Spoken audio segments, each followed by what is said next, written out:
அவர்கள் தேவனை அறியாதவங்க இருந்தா ஒரு இன்விடேஷன் கொடுங்க, வர சொல்லுங்க. ஒரு நாள் எங்க சர்ச்சில் ஒரு மீட்டிங் வச்சிருக்காங்க, வந்து பாருங்கன்னு சொல்லுங்க. அவர்களும் அந்த சத்தியத்தை தெரிந்து கொள்வதற்கு ஒரு வாய்ப்பு நீங்க ஏற்படுத்தி கொடுங்க. ஒருவேளை அவர்கள் ரட்சிக்கப்பட்டால் அந்த கணக்கை கர்த்தர் உங்கள் கணக்கிலே வைத்துக் கொள்வார். அல்லேலூயா. நாம் ஜெபிக்க போகிறோம். எல்லாம் கண்களை மூடுவோம். சரியாக ஒரு 5 நிமிஷம் நாம் ஜெபித்து நான் பாஸ்டர் கையில் கொடுக்க விரும்புகிறேன். நான் ஒரே ஒரு காரியத்தை மாத்திரம் கேட்டு ஜெபிக்க விரும்புகிறேன்.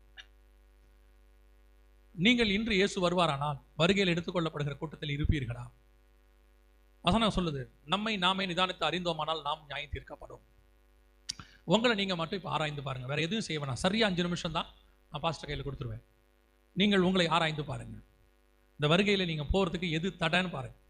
இப்ப வேற எதையுமே யாருமே செய்ய வேணாம். நீங்க உங்களை கண்களை மூடி இந்த வருகையில போறதுக்கு உங்களுக்கு எது தடைன்னு பாருங்க. கண்களின் இச்சையா, ஜீவனத்தின் பெருமையா, மாம்சத்தின் இச்சையா, அல்லது கோபமா, மூர்க்கமா, உலகத்தில் உள்ள காரியங்களா, எதுவா இருந்தாலும் இன்னைக்கு ஒப்பு கொடுக்கிற